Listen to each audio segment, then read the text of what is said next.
Welcome to A Year of War and Peace. I'm your host, Brian E. Denton.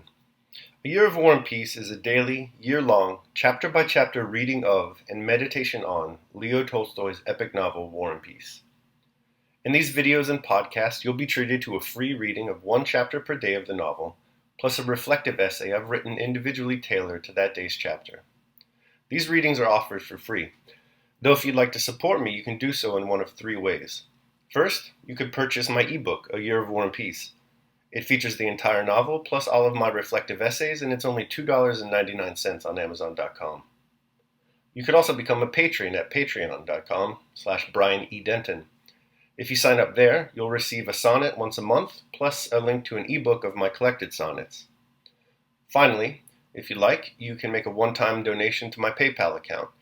The email there is brianedenton@gmail.com. You can also use that email to contact me. I'd be happy to hear from you. Your support is greatly appreciated. Today's reading and reflection is on Chapter 270. Chapter 270. From Prince Shesherbatov's house, the prisoners were led straight down to the Virgin's Field, to the left of the nunnery, as far as the kitchen garden in which a post had been set up. Beyond that post, a fresh pit had been dug in the ground, and near the post, in the pit, a large crowd stood in a semicircle. The crowd consisted of a few Russians and many of Napoleon's soldiers who were not on duty, Germans, Italians, and Frenchmen, in a variety of uniforms. To the right and left of the post stood rows of French troops in blue uniforms, with red epaulettes and high boots and shakos. The prisoners were placed in a certain order. According to the list, Pierre was sixth, and were led to the post.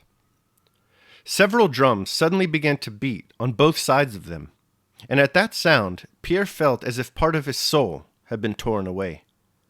He lost the power of thinking or understanding. He could only hear and see, and he had only one wish, that the frightful thing that had to happen should happen quickly. Pierre looked around at his fellow prisoners and scrutinized them. The first two were convicts with shaven heads. One was tall and thin, the other dark, shaggy, and sinewy, with a flat nose. The third was a domestic serf, about 45 years old, with grizzled hair and a plump, well-nourished body. The fourth was a peasant, a very handsome man, with a broad, light brown beard and black eyes. The fifth was a factory hand, a thin, sallow-faced lad of 18 in a loose coat. Pierre heard the French consulting whether to shoot them separately or two at a time. "In couples," replied the officer in command in a calm voice. There was a stir in the ranks of the soldiers, and it was evident that they were all hurrying, not as men hurry to do something they understand, but as people hurry to finish a necessary but unpleasant and incomprehensible task. A French official wearing a scarf came up to the right of the row of prisoners and read out the sentence in Russian and in French. Then two pairs of Frenchmen approached the criminals, and at the officer's command took the two convicts who stood first in the row. The convicts stopped when they reached the post, and, while sacks were being brought, looked dumbly around as a wounded beast looks at an approaching huntsman. One crossed himself continually. The other scratched his back and made a movement of the lips resembling a smile. With hurried hands, the soldiers blindfolded them, drawing the sacks over their heads, and bound them to the post. 12 sharpshooters with muskets stepped out of the ranks with a firm, regular tread, and halted 8 paces from the post. Pierre turned away to avoid seeing what was going to happen. Suddenly, a crackling, rolling noise was heard, which seemed to him louder than the most terrific thunder, and he looked around. There was some smoke, and the Frenchmen were doing something near the pit, with pale faces and trembling hands. 2 more prisoners were led up. In the same way, and with similar looks, these two glanced vainly at the onlookers, with only a silent appeal for protection in their eyes, evidently unable to understand or believe what was going to happen to them. They could not believe it, because they alone knew what their life meant to them, and so they neither understood nor believed that it could be taken from them. Again, Pierre did not wish to look, and again turned away. But again the sound as of a frightful explosion struck his ear, and at the same moment he saw smoke, blood, and the pale, scared faces of the Frenchmen, who were again doing something by the post, their trembling hands impeding one another. Pierre, breathing heavily, looked round as if asking what it all meant. The same question was expressed in the looks that met his. On the faces of all the Russians and of the French soldiers and officers, without exception, he read the same dismay, horror, and conflict that were in his own heart. But who, after all, is doing this? They are all suffering as I am.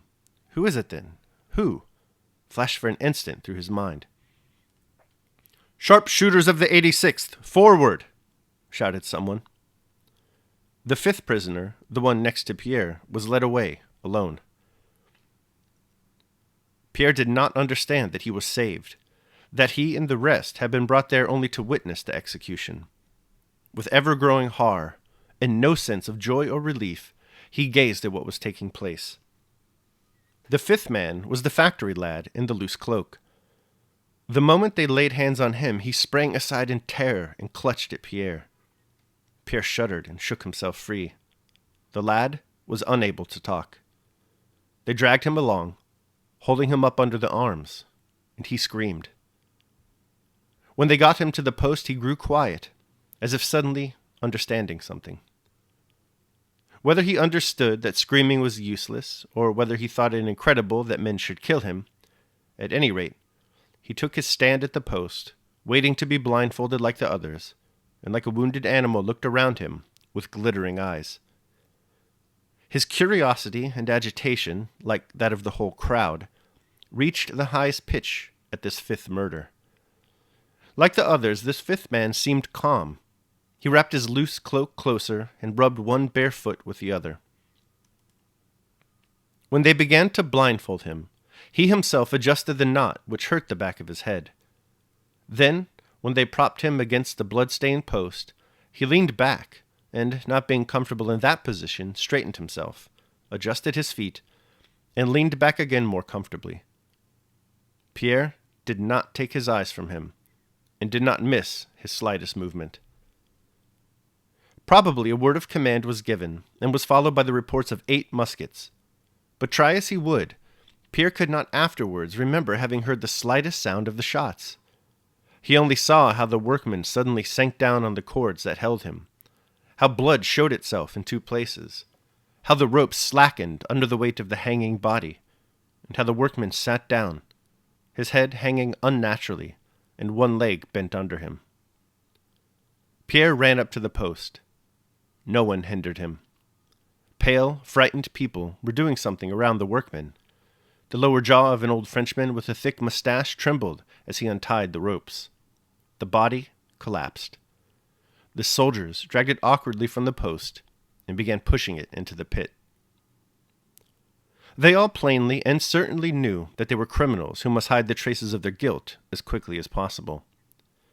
Pierre glanced into the pit and saw that the factory lad was lying with his knees close up to his head and one shoulder higher than the other. That shoulder rose and fell rhythmically and convulsively, but spadefuls of earth were already being thrown over the whole body. One of the soldiers, evidently suffering, shouted gruffly and angrily at Pierre to go back. But Pierre did not understand him and remained near the post, and no one drove him away. When the pit had been filled up, a command was given. Pierre was taken back to his place, and the rows of troops on both sides of the post made a half-turn and went past it at a measured pace. The 24 sharpshooters with discharged muskets, standing in the center of the circle, ran back to their places as the companies passed by. Pierre gazed now with dazed eyes at these sharpshooters who ran in couples out of the circle. All but one rejoined their companies. This one, a young soldier, his face deadly pale, his shako pushed back, and his musket resting on the ground, still stood near the pit at the bottom from which he had fired. He swayed like a drunken man, taking some steps forward and back to save himself from falling. An old, non-commissioned officer ran out of the ranks, and taking him by the elbow, dragged him to his company. The crowd of Russians and Frenchmen began to disperse. They all went away silently and with drooping heads. "That will teach them to start fires," said one of the Frenchmen. Pierre glanced around at the speaker and saw that it was a soldier who was trying to find some relief after what had been done, but was not able to do so. Without finishing what he had begun to say, he made a hopeless movement with his arm and went away. All right, that concludes my reading of chapter 270. I will now proceed to my reflection on the same. A Year of War and Peace, day 270. State the simple truth of it. Seeking to prevent a radical uprising like the Decembrist movement or the European revolutions of 1848, Tsar Nicholas I ordered the arrest and imprisonment of men associated with the Petrevsky Circle. The Petrevsky Circle was a literary group whose crime was to have read things they should not have read, and to have thought thoughts they should not have thought.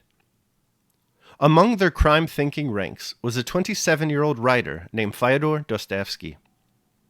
After months of official deliberation, it was finally decided that the proper punishment for Dostoevsky and his compatriots was first to submit them to a mock execution, and then to Siberian exile. After all, the authorities must have reasoned, how else will old Fyodor collect the expertise and existential torment requisite to produce the violent tragedy of demons, so we can then argue who better captures, him or Tolstoy, this sad vale of tears that is the human experience. And so the guns were brought out, the convicts lined up, and, at the last second, imperial grace distributed upon the future of Russian letters like so many pages of the Russian messenger. It's difficult to imagine the acute psychological damage rendered by a mock execution.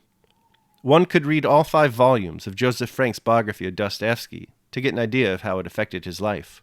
Or, since we're already here, we could just read today's short chapter where Pierre Bezukhov endures a similar ordeal. It's not pretty. Pierre watches in horror as his fellow prisoners are executed by firing squad. He loses the power of thinking and understanding. He goes temporarily blind and deaf. The prisoner just before Pierre attempts to flee, but is brought back, howling, to meet his fate. Then, just before Pierre's turn, the French halt the execution. Pierre was meant only to witness the executions, not fall victim to them. Pierre's experience reminds one of King Lear's exclamation, "When we are born, we cry that we are come into this great stage of fools." Judging from Pierre and Dostoevsky's experience with death, we cry as we exeunt the stage too. We should work on finding alternative approaches to thinking about death. One goal of A Year of War and Peace is to discover, by means of thinking about Tolstoy's characters, how best to achieve a tranquil life. One method we've used, taken from the Stoics, is to live according to nature. Death, like a disappointing Met season, is only natural. To greet death, then, as Pierre and his prisoner predecessors do in today's chapter, is unnatural and disturbs the tranquil life. But, while death is duty-bound to disturb life itself, it need not disturb the tranquil life. Perhaps a better understanding of what death really is will help us deal with it more calmly than Pierre does today. And who better to explain what death is really like than a dead guy? Daily meditation. Why do you say to die? Make no tragedy show of the thing, but speak of it as it is. It is now time for the matter, or of the body, to be resolved into the things out of which it was composed. And what is the formidable thing here? What is going to perish of the things which are in the universe? What new wondrous thing is going to happen? Epictetus, The Discourses. All right, so that concludes my reading of and reflection on chapter 270 of War and Peace. I hope you enjoyed it. Thanks so much for listening. Remember that if you'd like to support me before I die, you can do so by purchasing the ebook, A Year of War and Peace, becoming a patron at patreon.com, or making a one-time donation to PayPal. The links to all those are down below in the show notes. Tomorrow, we're going to be reading and reflecting on chapter 271. I hope you'll join me. Until then, take care of yourselves and others.